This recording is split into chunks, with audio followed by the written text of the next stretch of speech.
자, 안녕하세요. 지난 금요일에 수업이 마지막 시간일 줄 알았는데, 예상외로 한 주 더 수업을 하게 됐습니다. 저는 여러분들을 이렇게 온라인으로 만나 뵈니까 또 계속 반가운데, 여러분들은 어떤가요? 어, 보는 사람이 있긴 있는 건가요? 자, 어, 이번 시간에는 지난 시간에 그 세포 과정에 대해서 다 배웠는데요. 이번 시간에는 세포 과정에 이어서 발효에 대해서 배우도록 하겠습니다. 발효라는 건 뭐냐? 발효라는 거는 바로 무산소호흡을 말하는 거예요. 그 무산소호흡 중에서 사람한테 도움이 되는 걸 발효라고 하고요. 사람한테 도움이 되지 않는 걸 부패라고 합니다. 그 중에서 아무래도 도움 안 되는 거, 그러니까 도움 안 되는 거라는 거는 뭐 악취가 나거나 아니면은 굉장히 사람한테 해로운 물질이 만들어지면은 그거를 부패라고 하고요. 사람한테 도움이 되는 물질, 예를 들어서 뭐 젖산이라든가 에탄올이라든가 이런 사람한테 도움이 되는 물질을 만드는 거를 우리가 발효라고 합니다. 그러니까 지난 시간에는 이 산소호흡에 대해서 배운 거예요. 그러니까 세포호흡은 해당 과정, TCA 회로, 산화적 인산화 이렇게 세 단계를 거치는데 요거는 다 산소호흡 과정이었고요. 이번 시간은 무산소호흡에 대해서 배우는 거라고 생각하시면 되겠습니다. 자, 발효를 이렇게 실생활에서 여러분들이 본 적이 있는지 모르겠는데요. 발효는 지금 요 예로 어, 빵을 만드는 걸 나왔어요. 밀가루 반죽에다가 효모랑 설탕, 물을 넣고 반죽해서 따뜻한 곳에 놔두면은 반죽이 부풀어 오릅니다. 왜 그래요? 효모가 이 설탕을 분해해서 이산화탄소를 생성하기 때문에 그래요. 그래서 요 이산화탄소 기체 때문에 빵이 부풀어 오르고요. 특히 이때 효모가 딱 이산화탄소랑 알코올만 만드는 게 아니라 뭐 여러 가지 효모 종류에 따라서 독특한 물질들을 만들어요. 그래서 빵을 이렇게 잘 구우면은 독특한 풍미가 나게 됩니다. 그래서 아주 맛있게 그냥 밀가루를 그냥 구워 먹으면 그냥 밀가루만 나는데 이렇게 빵을 만들어 먹으면 아주 부드럽고 부풀어 올랐으니까 속에 공기층이 들어있으니까 부드럽고 또 여러 가지 풍미가 많은 그런 맛있는 빵이 되는 거죠. 음. 자, 이런 이제 여러분들 빵을 저는 참 좋아하는데요. 여러분들 빵 좋아하는지 모르겠어요. 저는 빵도 좋아하고 또 이 효모가 하는 알코올 발효, 또 알코올도 매우 좋아합니다. 그런데 이 방송에서 학생들한테 알코올 얘기를 하는 거는 별로 건전하지 않은 것 같아서 오늘은 넘어가도록 하겠습니다. 제가 오프라인 수업하면은 요 알코올 얘기만 한 요 술 얘기만 한 1시간씩 할 수가 있는데 1시간이 뭐야 2시간도 할 수 있는데 오늘은 수업에만 집중하도록 하겠습니다. 뭐 제가 또 온라인 수업에서는 항상 이렇게 수업에만 집중했잖아요. 들으신 분들은 아시겠지만 그쵸? 음. 자, 지난 시간까지 배운 산소호흡하고 비교해서 이 발효 무산소호흡을 한번 보도록 하죠. 산소호흡은 일단 여기 보시면 알겠지만 산소가 필요하죠. 산소가 필요합니다. 음. 그리고 산소를 필요로 하는 과정이 있죠. 어디서 산소를 필요해요? 그렇죠. 산화적 인산화의 어디? 그렇죠. 최종 전자 수용체. 그 전자 전달기 산화적 인산화의 전자 전달기가 있잖아요. 이 전자 전달기에서 최종 전자 수용체가 바로 그쵸? 최종 전자 수용체. 이게 전자 전달계가 이게 전기 회로랑 같아서 전자를 누군가 받아주지 않으면 전자가 출발을 못 하잖아요. 그쵸? 그때 이제 최종 전자 수용체로 바로 사용되는 물질이 바로 산소입니다. 산소. 산소. 그쵸? 자, 그래서 이 산화적 인산화 과정. 그러니까 세포의 산소의 마지막 단계인 산화적 인산화 과정에서 산소가 이용이 되는 거죠. 그렇죠? 자, 그리고 요 산소 과정을 거치면요. 이 포도당이 그렇죠? 포도당이 이 산소에다가 마지막에 전자 전달을 해 주는 거죠. 자, 그러면서 어 물도 좀 들어가고요. 자, 그러면서 요게 이산화탄소와 물로 완전히 분해가 됩니다. 그렇죠? 완전히 이산화탄소와 물로 완전히 분해가 되는 반응이 일어나는 거죠. 완전히 분해가 됩니다. 완전히 끝까지. 그래서 어, 이 포도당이 가진 에너지가 이만큼 있었다고 한다면 어떻게 뭐 이렇게 그래프를 이렇게 그린다고 하면요. 한 포도당이 가진 에너지가 이만큼 있었다고 한다면 요 이산화탄소 물이 가진 에너지가 이만큼 있는 거죠. 그래서 이렇게 뭐 여러 단계를 거치니까 뭐 이렇게 막 내려가겠죠. 그래서 요만큼 이 차이만큼의 에너지가 다 방출됩니다. 방출되는 그래서 많은 양의 에너지가 방출되는 게 산소호흡입니다. 자, 그에 반해서 무산소호흡은 어떨까요? 음. 자, 무산소호흡. 무산소호흡의 발효는 무산소호흡의 일종이라 그랬죠. 자, 산소가 없을 때, 산소가 없을 때, 어, 산소가 없으면은 산화적 인산화는 될까요, 안 될까요? 그렇지, 당연히 안 되죠. 전자의 최종 수용체가 없으면 출발을 못 한다 그랬잖아요. 산화적 인산화 안 일어납니다. 그러니까 산소호흡 과정이 해당, 그렇죠? 그다음에 피루부산의 산화와 TCA 회로, 그렇죠? 그다음에 산화적 인산화 이렇게 세 가지 과정으로 진행이 되는데요. 어, 안 되면 산소가 없으면 산화적 인산화 당연히 안 되고요, 그렇죠? 자, 그런데 산화적 인산화가 안 되면요, TCA 회로도 이렇게 못 나옵니다. 왜 TCA 회로가 안 되냐? TCA 회로에서는 산소 안 쓰이는데요. 근데 왜 안 되냐? 자, TCA 회로에서 우리가 나오는 게 NADH랑 FADH2가 있는데요. 근데 이 NADH랑 FADH2가 나오려면요, 이 조효소인 NAD하고 이 FAD가 이렇게 여기 공급이 돼야 TCLO에 공급이 돼야 되거든요. 그런데 얘가 산화적인 산화가서 이 전자를 주고 환원이 돼야 이게 다시 이렇게 NAD랑 FAD랑 나오게 되는데, 산화적인 산화 안 되니까 요 요 NAD랑 FAD의 그 산화가 안 되는 거죠. 그래서 NADH랑 FADH2의 산화가 안 되니까 NAD랑 FAD가 생성이 안 됩니다. 그래서 요 NAD랑 FAD가 부족해져서 TCA 회로가 돌지 못하게 되는 겁니다. 자, 그래서 뭐만 진행되는 거냐? 그래서 산화적인 그 발효가 되면 무산소흡을 하게 되면 TCA 회로랑 산화적인 산화가 진행되지 못하니까 해당 과정으로만 에너지를 얻게 되는 겁니다. 그래서 해당 과정만 진행된다. 그렇죠? 음.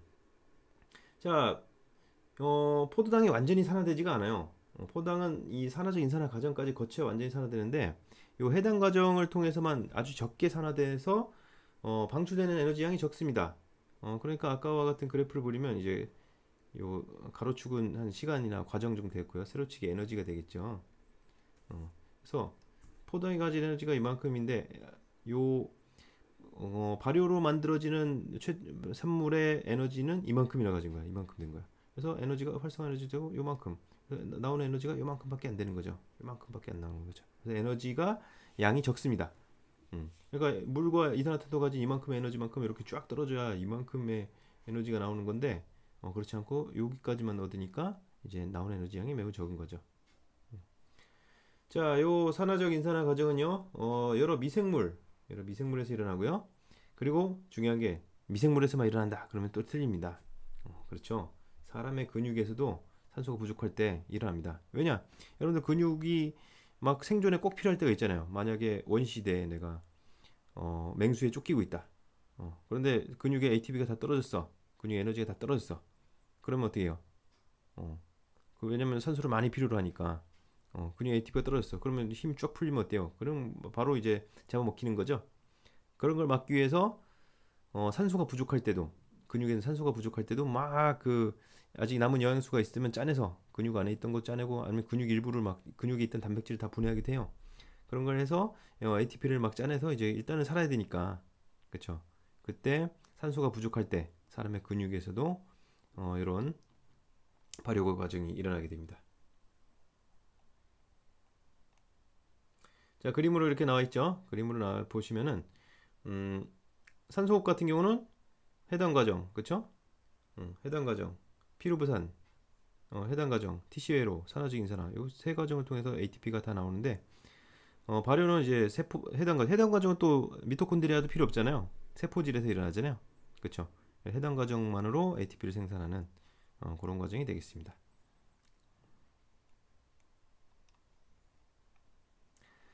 자, 발효가 종류가 나는데요. 이게 발효는 어, 이산화탄소 물로 완전히 분해되는 것이 아니라 이 다 분해가 안 되기 때문에 중간산물이 생성됩니다. 우리가 이 중간산물의 종류에 따라서 발효 종류를 나눕니다.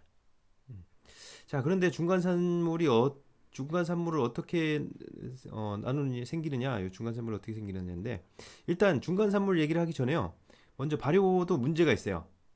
발효가 어떤 문제가 있냐면은 아까 산소 호흡, 그러니까 산소가 없을 때 산화적 인산이 아니라면 TCA 회로가 안 돈다 그랬는데 그 이유가 뭐였어요? 그렇죠. 탈수소의 조효소인 NAD가 부족해진다 그랬잖아요. 그런데 문제는 해당 과정에서도 NAD가 필요해요, 안 필요해요? 그렇죠. 해당 과정에도 NAD 필요해요. 왜냐? 해당 과정 이렇게 다시 정리하면 뭐예요? 해당 과정 좀 포도당이 포당이 두 개의 어, 피루부산으로 그렇죠? 쪼개지는 거죠. 그러면서 그 과정에서 ATP가 두 개 들어가고 네 개 나오니까 퉁쳐서 두 개 ATP 나온다고 해도 되겠죠? 그렇죠? 그냥 퉁친 겁니다. 두 개 들어가고 네 개 두 개 들어가고 네 개 나오니까요. 그렇죠? 자, 그리고 뭐야? 자, 두 개의 NADH가 나오잖아요. 그렇죠? NADH 나오려면 또 역시 뭐가 필요해? 그렇죠? 탈수 조소인 NAD가 필요합니다. 음. 자, 그럼 여기도 NAD 필요하네. NADH 나오고 NAD만 하면 어떻게 돼요? NAD가 또 부족해 되겠죠? 요 NAD가 또 이렇게 우리 몸에 굉장히 그 아주 풍부한 그 영양소가 아니에요. 이 풍부한 이제 원료가 아니에요. 우리 몸에 좀 부족하기 쉬워요. 요게 NAD가 이제 비타민 B라고 불리는 물질이 한 가지 물질이 아니라 굉장히 여러 가지 물질을 포함하고 있거든요. 이 비타민 B라고 불리는 물질 중에 하나가 바로 요 NAD예요. 여러분 비타민 B 부족하면은 무슨 병 걸죠? 중학교 과정 시간에 배우는 거 기억나나요? 그렇죠. 각기병 걸죠. 각기병. 다리 힘이 풀리는 병. 다리 힘이 왜 풀려? 다리 힘을 못 쓰는 병인데 다리가 이상해지는 병인데 다리 왜 힘을 못 쓰는 이상해지냐? 근육에서 NAD가 부족하니까 근육에서 세포 같은 게 못 일어나는 거야. 에너지 생산을 못 하는 거야. 그러니까 이제 다리 힘도 못 쓰고 다리가 이상해지다가 그 이제 비타민 B 부족으로 죽을 수가 있는 거죠. NAD 부족으로 죽을 수가 있는 거죠. 음.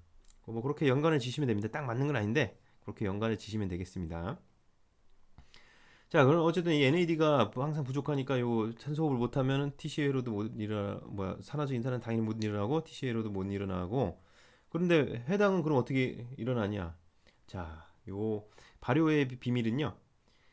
이 NADH를 다시 NAD로 돌리는 요 과정이 있어야 됩니다. 요 과정이 어떻게 진행되느냐에 따라서 중간 산물의 종류가 다 달라지는 거예요.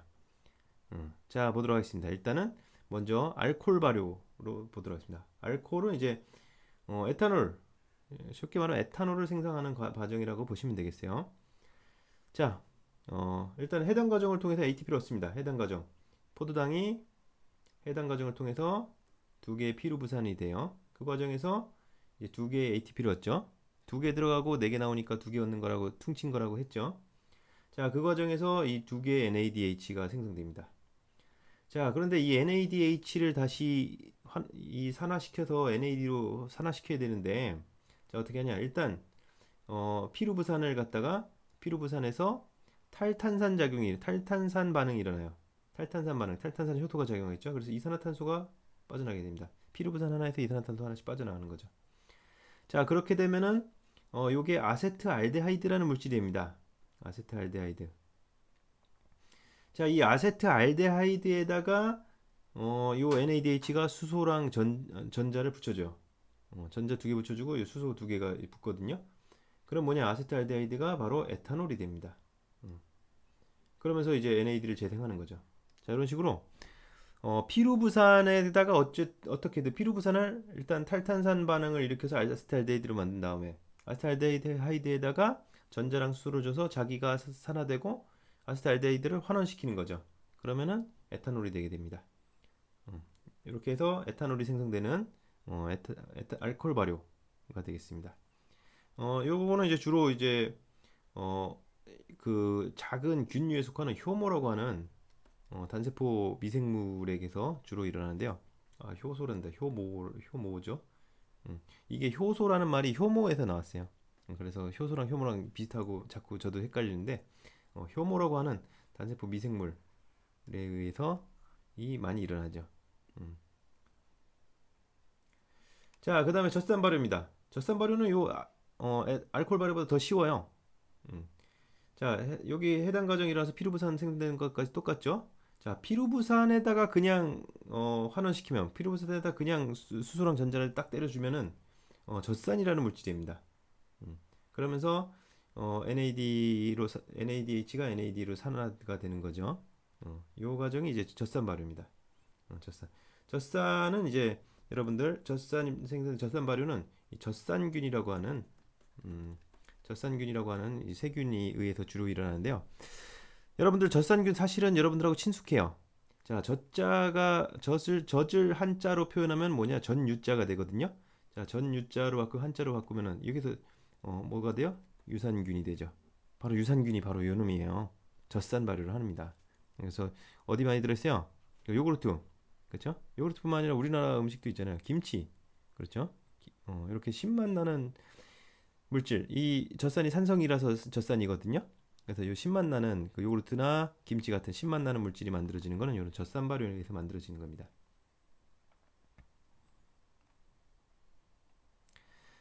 자, 발효 과정에서 이렇게 생성되는 물질은 우리가 대표적으로 알코올하고 그 에탄올하고 젖산만 얘기를 하는데 사실은 그거만 해도 호모라든가 아니면 이 세균의 종류에 따라서 뭐 다양한 물질이 만들어지지 않겠어요? 우리가 알 수 없는, 그렇죠? 어, 그래서 이제 음식의 맛과 향기를 다양하게 하는 역할을 합니다. 어, 그렇죠? 또 특히 없던 물질이 기존 그 원래 재료에는 없던 물질이 막 만들어지니까 어, 굉장히 새로운 영양소가 또 생기는 거 아니에요? 그렇죠? 음. 자, 그리고 또 일단은 한번 발효가 일어나면은 그거를 또 이용할 수 없는 세균들이나 이런 미생물들이 많기 때문에 어, 그 식품을 오래 보관하는데도 더 좋죠. 다른 미생물들은 이거는 영양소가 좀 적어졌으니까 못 써 이러니까 영양분은 보관하기 좋고 또 새로운 사람이 이용할 수 있는 새로운 영양분 또 새로운 성분들이 생기니까 사람이 또 이용할 수 있고요. 특히 술 같은 거 알코올을 그냥 어떻게 얻을 수가 없잖아요. 알코올은 이제 알코올 발효 과정을 통해서 우리가 얻을 수가 있잖아요. 그렇죠? 그래서 우리나라에서는 김치, 채소를 발효해서 김치, 그 수산물, 그 생선이나 새우젓 같은 거 있죠. 새우를 발효시켜서 젓갈, 곡류를 발효해서 술과 식초를 만들었습니다. 발효식품 이런 것도 있죠. 알코올 발효를 이용한 게 뭐 이런 술 종류죠. 와인, 그렇죠? 요 와인 같은 거를 이렇게 발효주라고 와인이고 우리나라에서는 요 대표적인 그 술이 막걸리가 되겠죠. 이런 거 알코올 발효죠. 자, 그리고 젖산균의 젖산 발효를 이용한 거는 요구르트, 김치 이런 것들이 되겠습니다. 자, 이렇게 되고요. 알코올 발효와 젖산 발효에서 NADH에 환원되는 그러니까 NADH는 산화되고 그래서 NAD가 되고 NADH가 가지고 있던 전자와 수소를 전해주니까 얘 환원되죠. 환원되는 물질, 환원되는 물질이니까 산화제라고 하나요? 화학에서는 뭐 그런데 화학에서는 엄밀하게 따지는데 생명과학에서 그렇게 엄밀하게 따지진 않습니다. 어쨌든 이 NADH에 의해 환원되는 물질은 알코올 발효에서는 뭐였죠? 아세트알데하이드, 그렇죠? 그리고 젖산 발효에서는 좀 쉬웠죠. 피루부산에 그대로 이제 환원을 시킵니다. 자, 그리고 아까 요게 미생물들한테만 일어나는 것이 아니라 사람의 근육에서도 일어난다고 했는데요. 사람의 근육에는 어떤 발효가 일어나나요? 사람의 근육에서는 젖산 발효가요? 알코올 발효일까요? 그렇죠. 젖산 발효입니다. 젖산 발효. 알코올 발효면은 뭐 얼마나 좋았겠어요. 그렇죠? 술 마시고 싶을 때 그냥 뛰면 돼. 나는 술 마시고 싶을 때 뛰어. 어, 아니면 춤을 춰. 그렇죠? 몸을 움직이면은 이게 근육 운동을 하면은 막 근육에서 알코올 발효가 일어나서 술이 만들어지면 막 취하고 술 안 마셔도 되고 좋잖아요. 그렇죠? 자, 그런데 안타깝게도 근육에서는 젖산 발효를 합니다. 왜 그러냐? 아무래도 젖산보다는 에탄올의 독성이 좀 강한 거죠. 그렇죠? 아무래도 뇌에도 영향을 많이 미치고. 그래서 사람의 근육은 에탄올 발효가 아니라 알코올 발효가 아니라 젖산 발효를 하는 것 같습니다. 자, 여러분들 오늘은 이렇게 어, 알코올 발효와 젖산 발효 이 두 가지 대표적인 것들을 알아봤는데요. 이렇게 무산소 호흡을 통해서는 어, 해당 과정만을 통해서 그렇죠? 일단 두 개의 ATP 얻는 거고요. 한번 비교해 에너지가 얻는 게 차이가 있다는데 한번 어떻게 비교를 해볼까요? 자, ATP가 그 산소호흡 같은 경우는 어떻게 ATP를 얼마나 얻어요? 산소호흡 같은 경우는 해당해서 그쵸 두 개, ATP 두 개, TCA로 해서 두 개. 자, 근데 산화적 인산화에서 뭐겠죠? 자, 이 산화적 인산에서 10개 NADH랑 어, 두 개 FADH2가 사용이 되죠? 그쵸? 왜냐면 해당 과정에서 NADH 두 개 나오고 TCA로 해서 NADH 8개랑 FADH 두 개가 나오잖아요. 자, 근데 여기 다 ATP를 말하는 거죠. 음. 자, 그런데 NADH 하나당 평균 3개 정도 ATP가 나온다고 합니다. 요 NADH가 하나가 고에너지 전자를 전자 전달기에 주면은 산화적인 산화를 과정을 거치면은 평균 3개 정도 NADH 하나에서 ATP 평균 3분자 정도 나온다고 합니다. 그러니까 얼마예요? 여기 30. FADH는 평균 2개 정도 나온다고 합니다. 그럼 여기서 4개. 총 어때요? 여기서 34개. 산화적인 산화 34개예요. 엄청 많죠? 여기 해당 과정은 TCA랑 비교가 안 되죠. 총 이제 한 38개 정도가 나오는데 발효를 하게 되면은 ATP 몇 개 나와요. 해당만 딱 거치니까 2개밖에 안 나오죠. 2개밖에. 그쵸? 2대 38 뭐예요? 1대 19 정도 되나요? 그쵸? 19배 정도 음, 산소호흡이 19배 정도 이 효율이 좋다는 걸 알 수가 있습니다. 그러니까 보통 때 이제 산소호흡을 하고요. 어, 산소가 없을 때 산소가 부족할 때 막 근육에서 격렬한 운동을 해서 아무리 막 혈액이 막 빨리 돌아도 이 산소를 전달해 주는 양보다 ATP 소모하는 양이 더 많을 때 그때 이제 근육에서 이런 젖산 발효가 일어나는 겁니다. 아까 얘기했던 효모도 마찬가지예요. 효모도 얘는 세균이 아니에요. 젖산균은 세균이라 갖고 얘가 그냥 산소가 있든 없든 젖산을 만드는데 효모는 세균이 아니에요. 효모는 미토콘드리아를 가지고 있어서 산소 호흡을 할 수가 있어요. 효모는 이제 진핵생물이거든요. 균류거든요. 그래서 얘는 산소가 있을 때는 산소 호흡을 하고요. 그래서 완전히 다 모든 그 영양소를 이산화탄소와 물로 다 분해해 버리고요. 근데 산소가 없을 때 얘가 알코올 발효를 합니다. 그래서 술 담글 때 어떻게 해야 되냐면 얘가 산소랑 접하면 다 분해해 버리니까 산소를 접하지 못하게 딱 밀봉을 해놔야 돼요. 그래서 술 담글 때는 밀봉을 해서 산소가 못 들어가게. 그래서 안에 있던 남아있던 산소를 다 효모가 소모하고 나면 그 다음부터는 알코올 발효가 일어나서 알코올을 생성하게 되는 거죠. 그래서 이렇게 술이나 빵 같은 것들을 만들 수 있는 빵은 이제 반죽 자체가 이 안에 이 공기를 차단시켜 주니까 그런 변화를 나타내는 겁니다. 자, 오늘 실생활에 도움이 되는 문제인데 여러분들 실생활에 도움이 됐나요? 잘 모르겠네요. 자, 여러분들 수고 많으셨고요. 다음 시간에는 마지막은 아니고 광합성으로 다시 돌아가서 광합성에서의 산화적인 산화 배우도록 하겠습니다. 어쨌든 한 주 미뤄지는 바람에 저랑 온라인 수업을 2번 더 하게 됐습니다. 여러분들 수고 많으셨습니다. 감사합니다.